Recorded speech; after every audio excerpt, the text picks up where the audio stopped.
Tak ada benda yang boleh dapat dalam dunia ni mudah.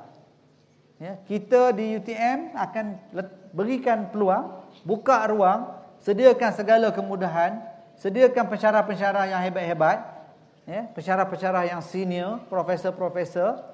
But kalau saudara-saudari tak kerja kuat, tak dapat apa-apalah. Ya, itulah hukum dia kan. Hukum alam. That's basically the apalah, hukum yang akan berlaku. Ya.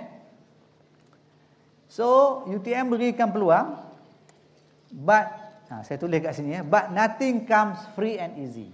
Tidak ada benda yang datang percuma dan mudah. You pay for what you want, you akan bayarlah apa yang you nak, dan you will get for what you pay.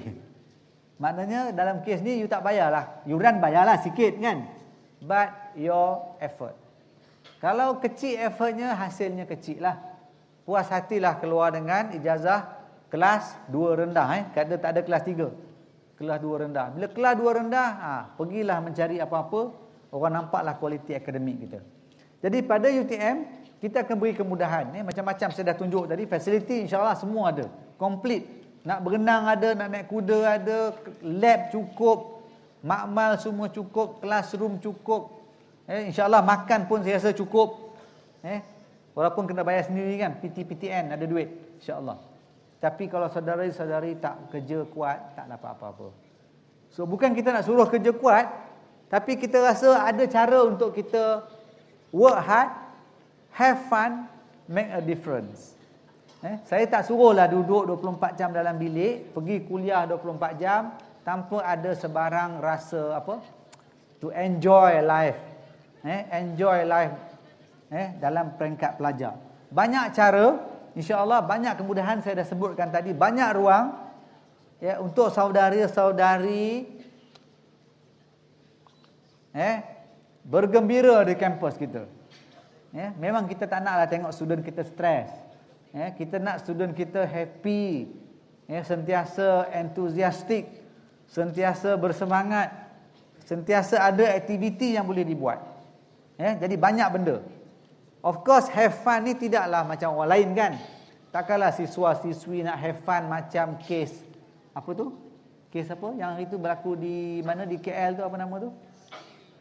Tahu kan cerita setahun lepas ketika MH370 berlaku satu pesta muzik di KL di mana ada siswa-siswi yang terlibat. Alhamdulillah tidak ada daripada UTM. Terima kasih kepada pelajar UTM. Itu bukan have fun, itu memang merosakkan diri. Dan kita tak ada rekod Prof Ismail, kita tidak ada rekod pelajar UTM terlibat dalam kes-kes begitu. So have fun ialah benda yang kita buat berdasarkan kepada nilai kita. Kita ada nilai kan? I think kita pegang kepada values kan? Banyak benda dalam dunia ni yang kita buat boleh seronok. Pergi community engagement, kita dah ada grup baru balik daripada Sudan. Bukannya seronok saya rasa pergi Sudan. Tanya saya tengok dalam Facebook dia 3 hari tak tukar tudung. Mana Nadia? Dalam Facebook dia kata inilah kerja dekat Sudan. Memang tak seronok. Tapi saya yakin mereka ini merasa puas hati. It's a satisfaction. Pergi ke Sudan, buat community engagement, have fun. Saya pergi dengan pelajar, Prof Ahmad Kamal pergi ke Bangladesh. Kemudian main takut lagi naik kereta kat Bangladesh. Dia boleh menentang arus kat Bangladesh. Tapi itulah satu kepuasan. So, to me is a fun. So, buat benda yang betul. InsyaAllah seronok. Jangan buat benda yang tak betul, takkan seronok. Walaupun kita rasa macam seronok, tapi bukan seronok. So, nasihat saya, work hard, have fun and make a difference. Dalam dunia sekarang ni banyak benda yang common. So cari benda-benda yang kurang common. Buatlah benda-benda yang pelik, tetapi jangan salah. Buat benda yang betul. So itulah insya-Allah apa yang saya sarankanlah. Okey, seterusnya ialah beberapa peluang yang saya nak sharekan bila kita berada di UTM. Ini adalah grup UTM yang memenangi hadiah entrepreneurship. Saudara-saudari boleh buat benda ni. Ini pelajar kita buat. Pelajar kita yang dapat. So peluang ada di sini. Kita pun akan latih pelajar kita untuk menjadi entrepreneur, mencipta pekerjaan, bukan mencari pekerjaan.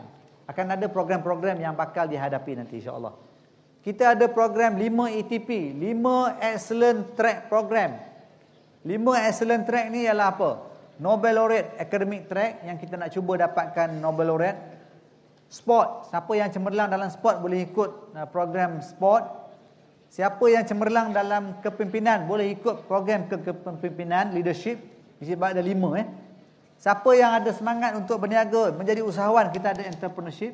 Dan kita ada orang yang daripada sekolah-sekolah yang ada buat hafazan dan sebagainya, boleh juga join. Kita ada Hafiz Track, engineer hafaz Al-Quran. So bolehlah kenal pasti nanti apa yang saudara-saudari minat. Tapi adalah proses pemilihan. Kalau layak masuk dan join program ini, kita akan facilitate insya-Allah. Apa lagi yang kita ada? Community engagement. Ni yang saya cerita pasal Sudan tadi. Pelajar kita baru balik daripada Sudan, memberikan khidmat masyarakat. Banyak program-program begini yang kita buat. Kita ada program mobility, saya dah cerita tadi, boleh melihat negara orang lain, berkongsi pengalaman. Dan kita ada co-curriculum. Kita ada kuda banyak, 20 ekor kuda. Siapa yang minat, tak ada benda lain nak buat, boleh naik kuda. InsyaAllah, it's a very healthy sport. Okey, saya nak ujung sikit dah ni. So apa yang kita tengok baliklah kepada apa dalam saya 2-3 hari lepas, minggu lepas saya ada satu program bersama dengan NCNC berwacana dengan Sultan Nazrin. Kenal kan Sultan Nazrin? Siapa orang Perak kat sini angkat tangan lah. Nak kenal sikit orang Perak? Apa sikit sangat? Perak banyak ni je. Sikitnya. Sultan Nazrin bercakap kepada Naib Chancellor beberapa hari lepas di KL. Saya attend. Salah satu yang dilihat concern dia ialah bagaimana universiti membina negara. Peranan universiti dalam pembinaan negara, dalam nation building. Saudara-saudari jangan ingat saudari-saudari dengan buku, saudara-saudari dengan subjek. The big picture, peranan saudara-saudari sebagai siswa dan siswi adalah besar. Saya tunjukkan di sini ialah tentang salah satu benda yang besar kepada kita ialah model baru ekonomi. Ini adalah salah satu daripada matlamat ekonomi kita sekarang ialah pendapatan tinggi, keterangkuman dan juga kemampanan. Ini adalah model baru. Siapa yang akan mengisi model ini? Siapa yang akan mengisi model ini? Siapa yang akan mengisi? Siapa yang akan memastikan model ini berjaya dilaksanakan? Minta maaf malam ni mungkin pemikiran dah tinggi sikit kan? Mungkin tak pernah bincang pasal ekonomi tak? Pernah bincang ke? GDP pernah dengar tak? Pernah? Yang ambil ekonomi mungkin pernah dengar lah. So, kita kena lihat peranan saudara-saudari dalam pembinaan negara. Jangan dipersia-siakan. 90% tadi kena ingat siapa bayar? Siapa bayar? Rakyat menaruh harapan yang tinggi kepada saudara-saudari. Jangan dipersia-siakan. Jangan sikit-sikit mengantuk. Ada yang dah mengantuk ke? Jangan sikit-sikit penat. Jangan sikit-sikit boring. Jangan sikit-sikit putus asa. Jangan sikit-sikit lemah semangat. Jumpa apa susah sikit subjek, wah ni dah tak boleh bawa, ini dah tak boleh carry. No. Saudara-saudari kena kuat lebih pada pensyarah-pensyarah. Kami ni zaman dah mungkin dah kuatnya fizikal tak macam dulu tapi semangatnya masih kuat. Dan saudara-saudari kena lebih kuat. Jadi inilah yang diharapkan kepada kita sebagai rakyat di negara ini sekarang ni, the need to remain competitive. Kita ada competitive index kan di kalangan antarabangsa. Kita sangat baik sekarang ni. So kita kena the need to acquire new knowledge, the need to socialize and interact. Ini beberapa yang digariskan. Ini mungkin jauh nak dilihat, kita lihat yang lebih dekat. Okey. Dalam pengajian tinggi sekarang, sebenarnya tugas-tugas kami yang di depan-depan ni, rakan-rakan saya sangat berat. Banyak penulisan sekarang bercerita tentang apa? Isu graduate sekarang. Apa isu graduate sekarang yang saudara-saudari perasan yang dibincangkan secara umum? Apa dia? Tak dengar lah. Wakil seorang bercakap. Boleh tak seorang bercakap? Apa dia satu isu daripada isu pengajian tinggi yang sedang dibahaskan sekarang? Apa dia? Tak dengar. Pengangguran. Siswa-siswi keluar tak ada kerja. Apa lagi? Nombor 2 apa dia?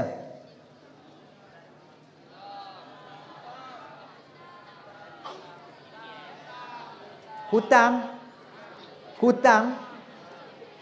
Apa dia? Hutang PTPTN. Itu baru bayar 10%. Bukan 100% kan? Takkan itu pun nak rungut. Hutang kena bayar lah. Itu wajib, hutang wajib bayar. Apa lagi? Apa dia?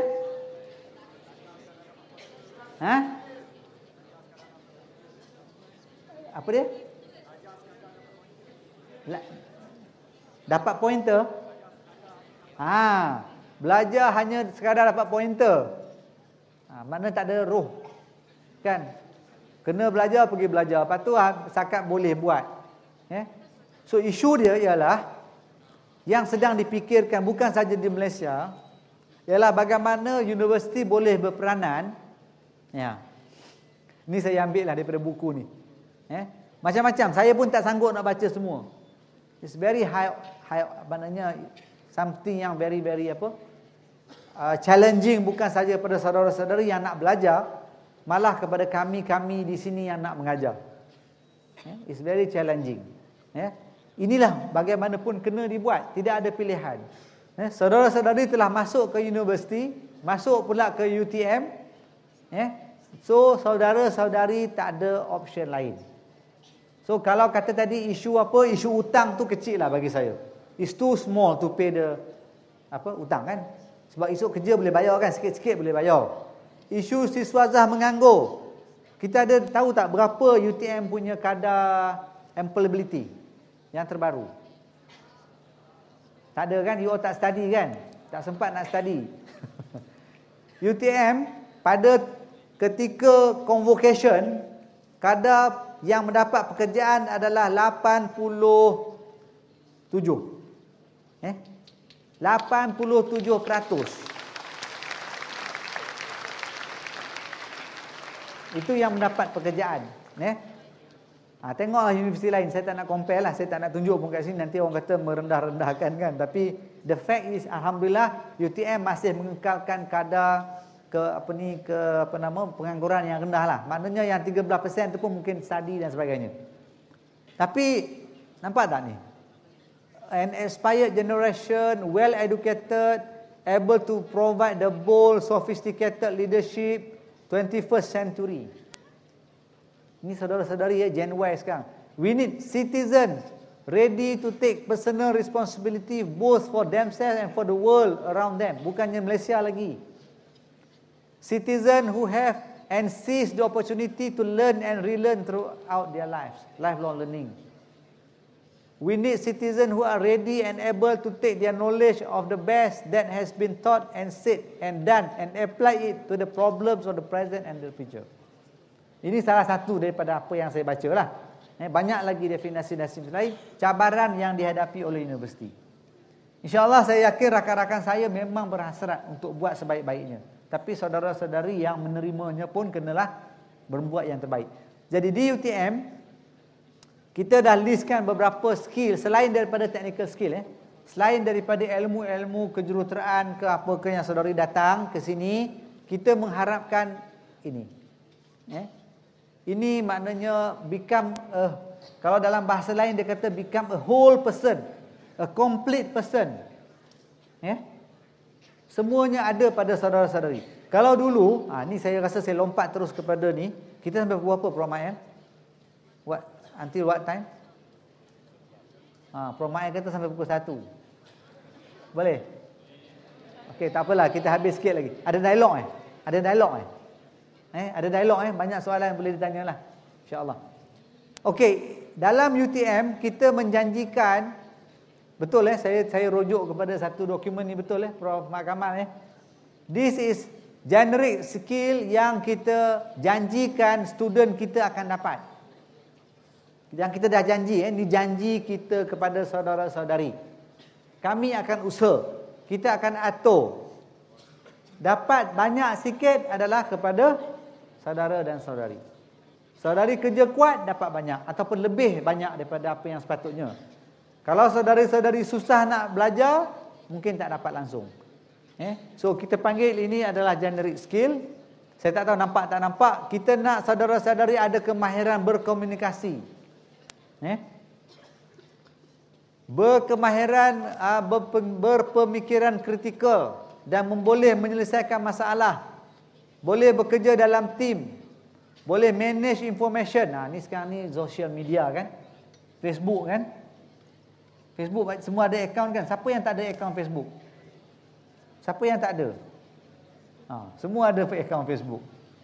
Boleh like lah page VC Vice Chancellor. Kalau nak like lah. Okey. Sekarang ni bila kita kata information management and apa ni, saya rasa salah satunya macam mana saudara-saudari nak manage Facebook, social media lain lah, WhatsAppnya dan sebagainya. So kena belajarlah disiplin. Tadi saya dah sebutkan kerja kuat dan sebagainya. Salah satu syarat untuk kerja kuat ialah berdisiplin. Tahu bila nak berhenti Facebook, bila nak start belajar, bila nak datang kelas, bila nak rehat, bila nak have fun. Jangan 24 jam have fun. So I think that is very very important. Kemahiran keusahawanan kita akan berikan insya-Allah. Kebolehan, keupayaan ataupun kemahiran untuk menjadi pemimpin, kepemimpinan penting. Insya-Allah. Of course ethics dan integrity. Banyak lagi lah. Saya rasa mungkin ada banyak lagi platform-platform di mana saudara-saudari akan diberikan pendedahan tentang skill-skill ini. So maknanya selepas 4 tahun di UTM, keluar daripada UTM, inilah kita harapkan saudara-saudari akan jadi dengan skill-skill yang begini. Selain daripada technical skill. So bagi pelajar-pelajar beragama Islam, saya rasa kita pernah tengok ayat ni. Pernah jumpa kan?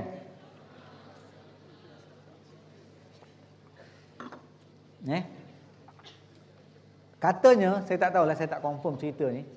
Presiden Korea masa dia datang Malaysia tahun berapa, 60-an dulu. Ini adalah salah satu ayat yang dia jumpa. Dan dia bawa balik ayat ni. Ni orang Korea bukan Islam. So dia pakai ayat ni. Wallahualam, kita tak semak lah sama ada betul ke cerita tak betul. But I think tak payahlah Presiden Korea, kita pun tengok ayat ni kan. Kalau orang Islam saya rasa kita kena yakin lah. Inilah ayat yang kita kena pegang. Maksudnya kita tak akan dapat percuma. Kita tak akan dapat benda bergolek. Peribahasa Melayu kata yang apa? Boleh ingat lagi tak peribahasa kita kata apa? Yang bergolek apa? Yang bergolek takkan apa macam mana? Minta maaf lah, saya kalah lah peribahasa ni. Yang bulat tidak datang bergolek. Tidak akan datang bergolek. Yang pipih tidak akan datang melayang. Maksudnya apa? You all pandai. Maksud apa? Maksudnya tak ada yang mudah lah kan? Okey. Berkaitan ini, saya nak berkongsi saya masih ingat kata-kata oleh Tun Ling Leong Sik. Kenal tak Tun Ling Leong Sik? Tercemarlah sikit hari tu dia masuk ke apa, pergi ke mahkamah kan. Tapi Tun Ling Leong Sik adalah salah seorang yang UTM berikan ijazah kehormat. Ijazah kehormat, ni dah pukul 10 lebih dah. Universiti boleh memberikan ijazah kehormat kepada ramai orang lah yang kita pilih. Tun Ling Leong Sik adalah salah seorang. Apa kerja Tun Leong Sik ni dulu? Nak test sikit. Apa kerja dia sebelum Ling Leong Sik, sebelum dia pencen? Dia jadi apa? Apa dia? Dia ni tak tahulah. Jenuhlah Prof Ahmad Kamal kena bagi dia orang ni general knowledge. Ling Leong Sik adalah Presiden MCA. Beliau pernah menjadi Menteri Pengangkutan. Sebelum ini beliau telah dibawa ke mahkamah kerana ada kes lah. Tak apalah, ni semua kita baca kan. Tapi beliau pernah datang ke Dewan ini memberikan ucapan penerimaan ijazah kehormat. Doktor kehormat. Antara yang dipesan, yang disebut dalam ucapan dia sebut 3. Saya ingat 2. Tapi saya nak cakap 1 saja. Dia kata dalam hidup kena bayangkan kita ni seolah-olah mendayung sebuah sampan menongkak arus. That's life. Saudara-saudari hidup, saya pun samalah. Setiap hari maknanya saudari-saudari mengayuh. Saya sebut saudari-saudari kan. Saudara dan saudari. Kita seolah-olah mengayuh menongkar arus. Tahu kan menongkar arus macam mana? Pernah berdayung tak? Jangan dayung dalam tasik sebab tak ada arus. Ni dayung sungai. Sungai maknanya arusnya ke sini, kita ke sana. Dia kata, kalau kita ambil itu sebagai bayang-bayang, maknanya apa? Maknanya tak boleh berehat. Tak boleh berhenti mendayung. Kalau berhenti apa jadi? Hanyut ke belakang. So itu yang dia sebut. Salah satu yang dia cerita, dia share. Ada satu lagi tapi tak relevan sangat dengan you all lah. Saya cerita kemudian. Okey, seterusnya ialah ni gambar nampak macam orang mendadah tangan, tapi yang kita nak ikhlas. Saya walaupun ikhlas ni sebenarnya selalu saya share dengan rakan-rakan saya yang kita memberikan perkhidmatan lah. Tapi hari ni kenapa saya nak share ikhlas dengan saudara-saudari? Saya nak saudara-saudari daripada hari ni kena belajar macam mana nak ikhlas. Kena belajar. Kalau tak belajar hari ni, mungkin besok dah bekerja pun tak pandai macam mana nak ikhlas. Kesan kepada tidak ikhlas boleh jadi macam-macam. Itulah yang kita dengar rasuah, kita dengar orang main sana, main sini. Orang tipu, kerja tak betul dan sebagainya. Tapi bermula daripada student, saya rasa tak salah kalau kita buat untuk keikhlasan. Ikhlas untuk siapa? Ikhlas untuk siapa? Ikhlas untuk siapa? Untuk siapa kita perlu ikhlas? Untuk siapa? Untuk diri sendiri. Lagi? Saudara-saudari datang ni untuk apa? Kenapa penat-penat datang universiti? Ada yang saya dimaklumkan, ada yang datang tak cukup duit kurang, terpaksa pinjam dan sebagainya. So apa tujuan datang?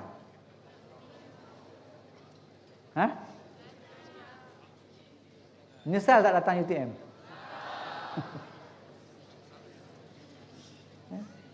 So saya membayangkan, sebab saya pun pernah melalui zaman seperti mana saudara dan saudari. Kita datang basically untuk apa Datang universiti untuk apa? Untuk dapat apa? Ilmu kan?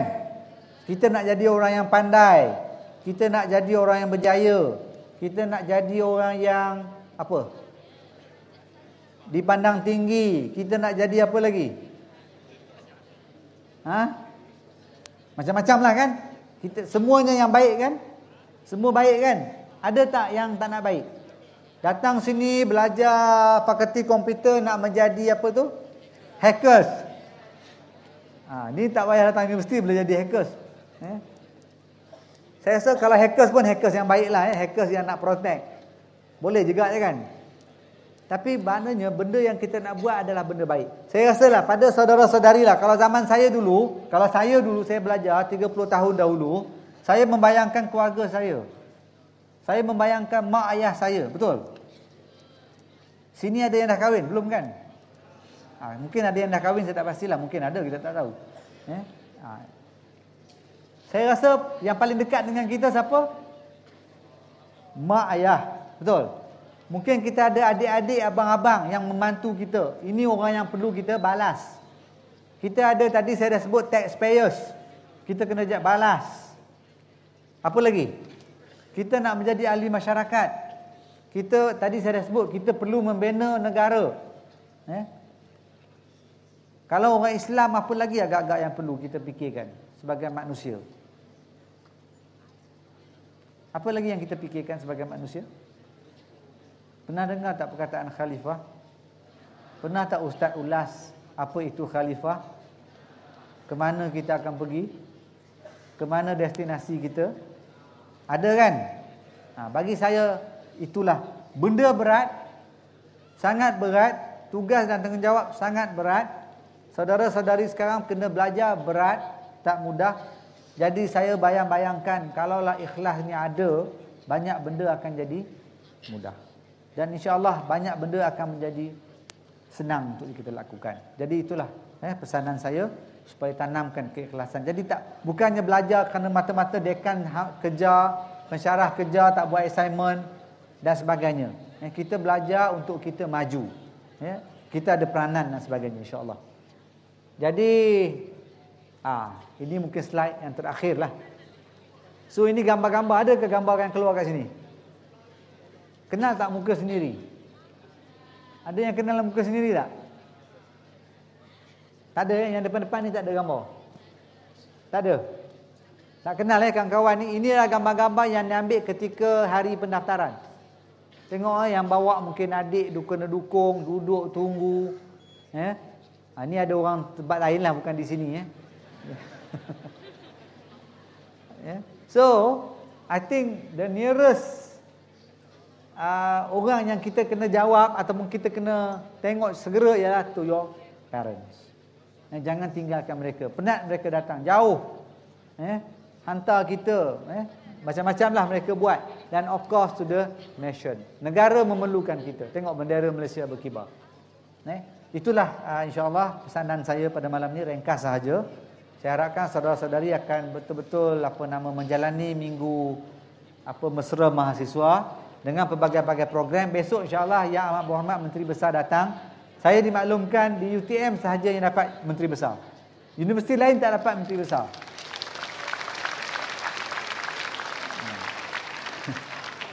Bukan senang Menteri Besar nak datang. Beliau sibuk. Dan dia baru lagi datang ke UTM. 2 minggu lepas. Datang lagi. Maknanya begitulah besarnya harapan Menteri Besar kepada saudara dan saudari. So besok jumpa dia lah insyaAllah. Jadi thank you. Assalamualaikum warahmatullahi wabarakatuh.